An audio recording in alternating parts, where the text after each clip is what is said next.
अस्सलाम वालेकुम। तो वेलकम है आप लोगों का एम रात चैनल में। आज हम बात करने जा रहे हैं चाइनीज़ नेवी के न्यू ड्रोन के हवाले से, जो कि अमेरिकन नेवी को काफ़ी सर दर्द दे सकता है। और नेवल ड्रोन्स के हवाले से ओवरऑल बात करेंगे।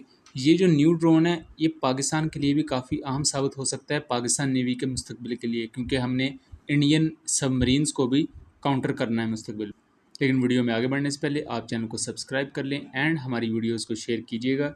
तो रिसेंटली कुछ रिपोर्ट्स के मुताबिक चाइना ने एक प्रोटोटाइप टेस्ट किया है एक नेवल ड्रोन का, और इस नेवल ड्रोन को फ्लाइंग सबमरीन का नाम दिया गया है। इसका कोई ऑफिशियल नाम तो अभी सामने नहीं आया कि चाइना ने नाम क्या दिया है, लेकिन जो इंटरनेशनल कम्युनिटी है वो इसे एक फ्लाइंग सबमरीन कह रही है, मतलब कि उड़ती हुई आबदोज।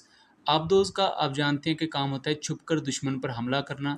आबदोज चूँकि समुंदर के बहुत नीचे होती है, इसलिए दुश्मन की नज़र में उसे डिटेक्ट करना भी बहुत मुश्किल होता है, और ये अंडर वाटर रह के ही दुश्मन की रिकॉनेसेंस भी कर सकती है और दुश्मन पर अटैक भी कर सकती है।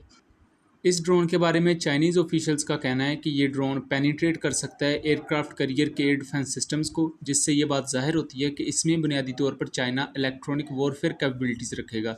इसको प्योरली इलेक्ट्रॉनिक वॉरफेयर के हवाले से बनाया जा रहा है। इसके जो मेन पॉइंट्स चाइनीज़ इंजीनियर्स ने बताए हैं, पहले इलेक्ट्रॉनिक काउंटर मेजर कैपेबिलिटीज़ होंगी, इलेक्ट्रॉनिक वॉरफेयर कर सकेगा। दूसरा, ये काफ़ी सस्ता है, बजाय कि आप J-15 के इलेक्ट्रॉनिक वॉरफेयर वर्जन्स को यूज़ करें तो फाइटर एयरक्राफ्ट की एक तो एंड्योरेंस भी कम होती है, वो कम अरसा तक हवा में रह सकता है, जबकि ड्रोन्स बहुत ज़्यादा अरसा तक हवा में रह सकते हैं और उनकी ऑपरेशनल कॉस्ट भी बहुत कम होती है।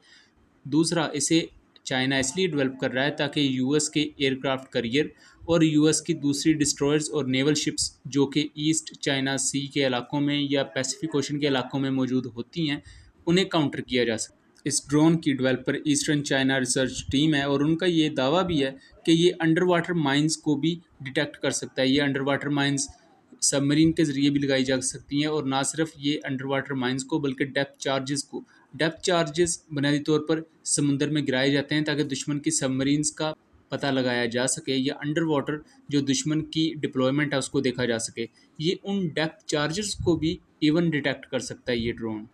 दूसरी तरफ यूएस नेवी की बात की जाए तो US navy scan eagle drones को यूज़ करती है, और उसके अलावा RQ-21 ड्रोन्स को। स्कैन ईगल ड्रोन को पाकिस्तान नेवी भी यूज़ करती है। जो ज़मीन पर नॉर्मल रिकॉनेसेंस होती है वो काफ़ी मुख्तलिफ होती है समुद्री हदूद में अपनी रिकॉनेसेंस या अपनी सर्विलेंस करने में, क्योंकि ज़मीन की सतह हमवार रहनी है, उसमें कोई चेंज नहीं आता, वो कांस्टेंट है। लेकिन जो समुद्री सतह होती है इस पर लहरों की वजह से इस पर चेंज आता रहता है। दूसरा, एयर प्रेशर भी काफ़ी चेंज होता है एट सी लेवल या नॉर्मल अगर ज़मीन पर देखें तो एयर प्रेशर का काफ़ी डिफरेंस होता है। इन तमाम कंडीशंस को देखते हुए आपको स्पेशलाइज्ड ड्रोन चाहिए होते हैं नेवी के लिए। रिसेंटली पाकिस्तान को देखा जाए तो हम स्कैन ईगल यूज़ कर रहे हैं, लेकिन scan eagle just signal intelligence कर सकता है, सोनार के थ्रू मुख्तलिफ डाटा प्रोवाइड कर सकता है। सी कंडीशन को देखते हुए मुख्तलिफ ऑपरेशनल मैप्स का डाटा आपको प्रोवाइड कर सकता है, जिससे आप अपने मिसाइल्स की गाइडेंस वगैरह पर फोकस कर सकते हैं, मुख्तलिफ वॉर टैक्टिक्स बना सकते हैं जिन्हें जंगी हिकमत अमली भी कहा जाता है। इस ड्रोन का नाम क्या है? तो रिसेंटली चाइना ने दो तरह के ड्रोन्स को यूज़ किया है या उन्हें टेस्ट किया है। पहले AR-500CJ, ये एक रोटेटरी विंग ड्रोन है और इसका तजर्बा 1 या 2 दिन पहले किया गया है। जबकि दूसरा ड्रोन FH-95 है।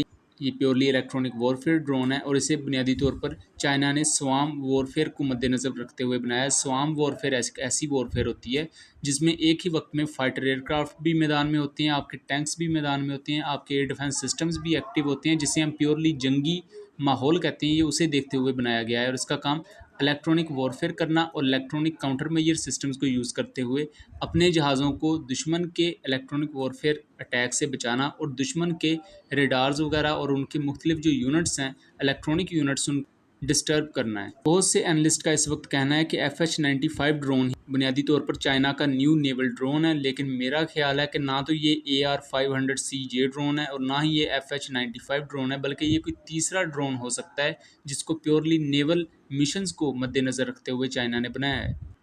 पाकिस्तान के लिए ये ड्रोन बहुत अहमियत का हामिल हो जाता है मुस्तकबिल को अगर देखा जाए। अभी तो ज़ाहिरी बात इसका एक प्रोटोटाइप बना है, ये कम से कम 1 साल 1.5 साल ज़रूर लेगा। इस पर टेस्टिंग होगी, इसकी मुख्तलिफ करैक्टरिस्टिक्स को देखा जाएगा ताकि ये किस तरह परफॉर्मेंस प्रोवाइड करता है, और अगर इसकी परफॉर्मेंस काफ़ी अच्छी होती है तो चाइना इसका एक आर्म्ड वर्जन भी बनाएगा जो इलेक्ट्रॉनिक वॉरफेयर के साथ साथ वेपन्स को भी डिप्लॉय कर सके।